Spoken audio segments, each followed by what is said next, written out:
Assalamualaikum warahmatullahi wabarakatuh. Waalaikumsalam warahmatullahi wabarakatuh. Apa kabar anak-anak? Baik. Alhamdulillah kalau dalam keadaan baik. Semoga setiap harinya selalu dalam keadaan baik ya. Amin. Oke, untuk hari ini, hari apa hari ini? Ya, kelas 11 farmasi 3 ya. Hadir semua tidak kira-kira? Hadir. Ada yang tidak hadirnya ya? Ada. Coba Ibu absen dulu ya. Coba. Agustini, Aisyah, Alsya, Amaika. Sakit. Sakit apa Amaika? Demam panas. Demam. Ya udah, semoga kita doakan semoga Amaika segera cepat sembuh ya dan bisa beraktivitas kembali seperti biasa. Amin. Oke.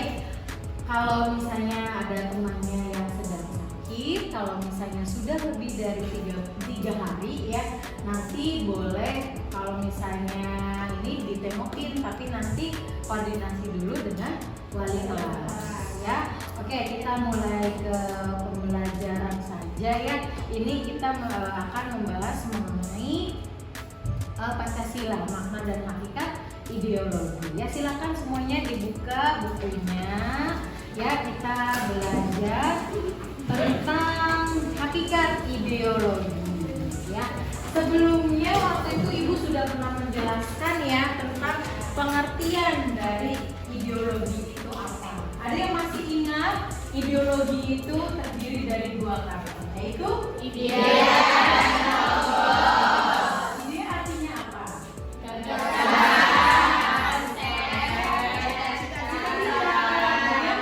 Pandangan ya. Kalau logosnya apa? Ilmu.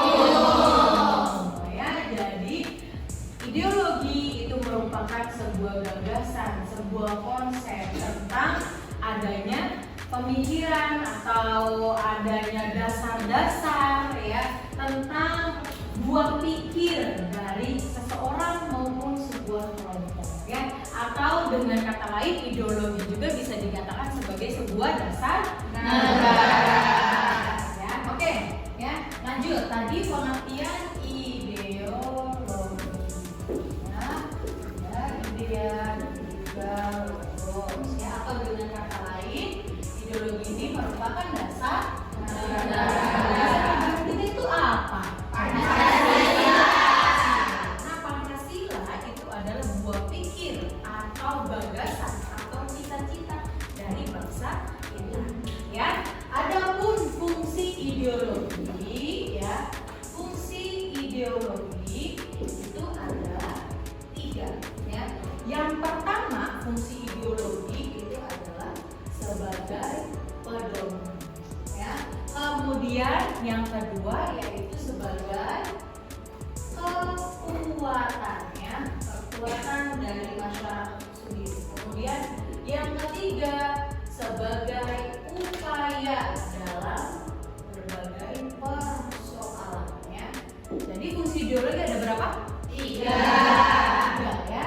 Sebagai pedoman di sini yaitu pedoman masyarakat untuk hidup itu seperti apa. Dilihat dari nilai-nilai Pancasila. Kemudian sebagai kekuatan bagi masyarakat. Ketika masyarakat memiliki ideologi, ketika masyarakat sudah memahami tentang ideologi, maka itu menjadi sumber kekuatan bagi masyarakat. Kemudian yang terakhir yaitu sebagai upaya dalam berbagai persoalan. Jadi apapun persoalannya, terutama persoalan dalam negara kita, itu kembali lagi pada dasar negara kita yaitu Pancasila. Oke, sudah paham ya? Ada pertanyaan? Ya, Nivea? Kenapa sih Bu Pancasila dijadikan sebagai dasar negara kita?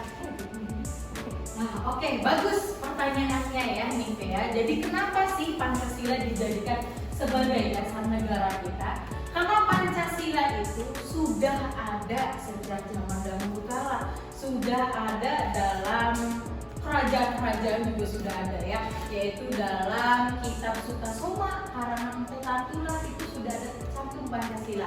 Tapi pada waktu itu belum bermakna ya. Baru setelah itu, setelah perumusan dasar-dasar negara ya, pada tanggal sebelum 17 Agustus ya, sebelum diproklamasikan, ada pembentukan BPUPKI, ada pembentukan PPKI. Pada waktu itu sepakat kalau misalnya istilah Pancasila itu digunakan sebagai dasar negara kita. Isinya apa? Isinya kelima sila yang sekarang kita akui. Tapi 5 sila ini tidak langsung jadi 5 sila. Jadi ada pendapat-pendapat dari para tokoh-tokoh nasional kita, yaitu dari Insinyur Soekarno, Dr. Supomo, dan Muhammad Yamin yang pada waktu itu berpendapat tentang isi dari Pancasila. Mereka bertiga ini pada waktu itu berbeda pendapatnya, tapi setelah melalui berbagai diskusi, melalui berbagai rapat, akhirnya diputuskanlah Pancasila itu isinya itu 5 dasar yang sudah kita kenal sampai saat ini. Dan isinya juga tidak sembarangan, isinya juga dilihat dari nilai-nilai yang ada dalam masyarakat. Seperti itu, apakah sudah jelas nih Teo? Sudah. Oke. Nah sekarang bentuk kelompok ya, kelompoknya yaitu 6 kelompok dan 5 anggota ya. Silakan nanti kalian diskusikan mengenai sila-sila Pancasila. Jadi apa saja kendala atau apa saja yang menjadi permasalahan dalam setiap sila-sila Pancasila. Karena ini ada 6 kelompok, jadi tidak mungkin 6 sila ya. Jadi untuk kelompok 1 itu nanti sila yang pertama, kelompok 2 sila yang kedua, kelompok 3 sila ketiga, kelompok 4 sila keempat, kelompok 5 sila yang kelima, dan kelompok yang keenam itu kembali lagi ke sila yang pertama. Nanti diskusikan sila yang pertama, ketuhanan yang Maha Esa, itu dalam pelaksanaannya itu apakah ada permasalahan dalam masyarakatnya ya, apakah meskipun ada sila Pancasila yang menyebutkan ketuhanan yang Maha Esa, apakah masih tetap ada bentrokan kah? Peristiwanya yang menyangkut tentang religi atau menyangkut keagamaan itu apa-apa saja, nanti silakan kalian diskusikan ya. Oke, paham untuk tugasnya? Paham. Silakan kalian berdiskusi dengan kelompoknya masing-masing. Gimana, sudah menemukan? Sudah. Apa coba yang sudah ditemukan? Konflik tadi apa? Ini nih. Iya, konflik Ambon ya. Ini sila pertama ya? Iya. Konflik Ambon dan Poso. Apa tuh, coba dibacakan ini konfliknya mengenai apa? Konflik Ambon yang terjadi pada 19 Januari 1999. Konflik ini bermula dari perkelahian individu antara orang Ambon yang beragama Kristen dan Muslim. Konflik ini menghancurkan keharmonisan masyarakat, kematian, pembakaran fasilitas umum, dan gedung ibadah agama Islam dan Kristen. Menurut kalian gimana sikap yang menurut orang ini nih? Bener atau enggak? Enggak. Kenapa enggak bener?